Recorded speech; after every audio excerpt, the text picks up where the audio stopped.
where I looked around at everyone and everything in my life, and I said, you know, I don't want to be 30, 35, 40 years old saying I should have done this, or I could have done this, or I wish I would have done that. And so I made the conscious decision to leave and, you know, to come here to Los Angeles. And getting here, you know, the journey, as many people know, I packed my bags. I packed as much stuff as I could fit in my 2006 Chevy Cobalt. I packed as much stuff as I could fit inside of my car, and I drove for 3 days from Baltimore here to LA by myself. And you know, my family kept saying, Zim, are you sure you want to drive by yourself? Take a friend, take Siobhan, take Sarai, take Kirsten, call Winter, da da da da. And I was just like, you know, no, I can do this. And I was just so excited about it. And you know, I left everything. I left everything. I left my family, I left my friends, and I left, you know, all my furniture and my apartment and my pots and pans, my whole life I left to my sister. And I got here and I was working again as a therapeutic behavioral specialist, you know, because it was, out of all the jobs I applied for, you know, I was offered 2 different positions here, and I accepted the one that was paying me the most money. And I was working in Simi Valley, and I did that for a good month. Two months.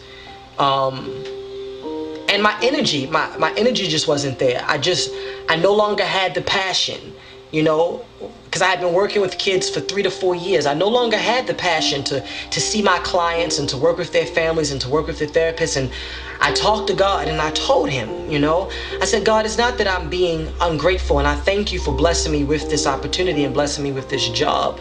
And you know, I told God that it was just that it wasn't in my energy anymore, and I just couldn't do it. I just could not continue ignoring my artistic grace and setting aside my dreams and my goals and my aspirations to do something that was just paying me good money every week or good money every 2 weeks. I couldn't subject myself to it. I got tired of ignoring what lives in my spirit, you know. And for an entire week, I just didn't answer my phone. I didn't respond to messages. I didn't even check my voicemail. And it was Friday, August the 22nd. Yeah, it was Friday, August 22nd, and I just told myself that that was my last day and that I wasn't going to be able to go back. And I said to God, I don't know what's going to happen. I don't know what you're going to do. I don't know how things are going to work, but I can't go back. And that Sunday, I got out the shower and I checked my voicemail, and I had 18 voicemails.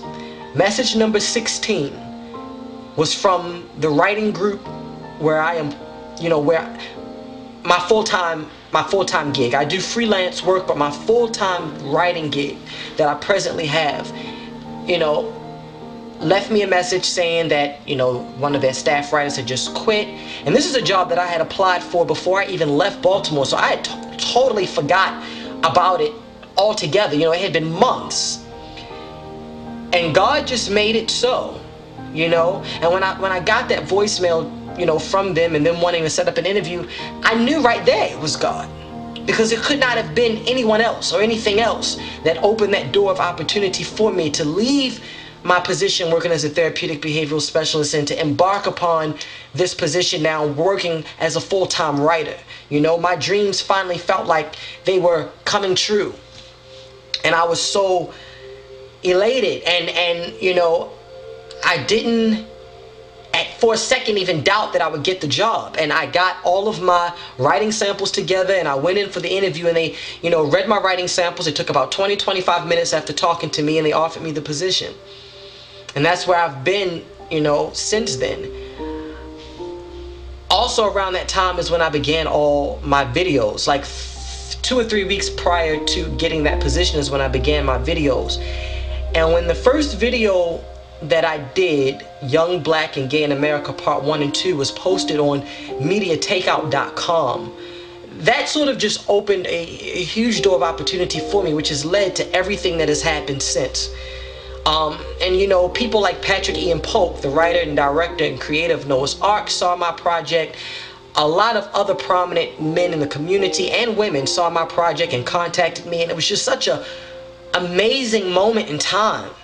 And since then, you know, I began to do more videos and more videos, and I've reached, you know, over 170,000 viewers across the country have watched my projects in total. Amongst all 28, 29 videos that have been filmed and released, you know, I've reached over 170,000. I think I'm close to 180,000 viewers now, and it's an amazing feeling. It's an amazing feeling, but, you know, I'm at a point in my life now where it's like I'm battling between financial comfort and happiness. And I think a lot of people assume that, you know, they see that you have a blog and they see that you have these videos and you have all this notoriety and you have all these people, you know, who are watching you and who are reading your work. And I think people just naturally assume that that means that you know, have money and that you're able to financially just do whatever you want to do. And it's like I said, I left making $53,000 a year to come here. And it's a struggle for me. It's a struggle for me. I don't live the way I do anymore. And I'm fine with that because I've never struggled in my life. God has always made it so that I had everything that other children had. You know, I've always had my mother and father. I've always had my grandmothers. I've always had my cousins and my aunts and my uncles and my brother and my sister. I've always had a strong support corner. But it's like I'm at a point in my life now where I'm tired of financially having to accept help from my family, you know, because I'm grown and I'm a grown man, and it's like I want to take care of myself completely. I don't want to have to continue to count on my family to help fill financial voids where you know, my other full-time work, writing, is not filling in. And people keep telling me that when you're doing something you love, the money will come. You know, when you do something you love, the money will come. But it's like I'm not used to not being able to pay major bills on time every month. I'm not used to that, you know. And I want to one day be able to buy a house, and I want to be able to, you know, stand on my own 2 feet again without, you know, needing people to co-sign for me and having to turn towards anyone else for help. And it's hard sometimes being here, just not knowing day to day, you know, how I'm gonna make ends meet. But it's like, it's a battle because I don't want to go back home to Baltimore and not be doing what I love. I love Baltimore, and I loved being there for Thanksgiving. I love the city. I feel a whole lot more comfortable there than I do here. I love it in Baltimore. I just don't want to go back and have to work doing therapeutic work again. You know what I mean? Like, I want to be able to write. I want to be able to do all the things that God is blessing me to do. But it's hard. It's so hard sometimes because it's like you're choosing between something you love and then being able to, like, pay your bills and live. And it's like a battle that I'm dealing with right now. It's a struggle. And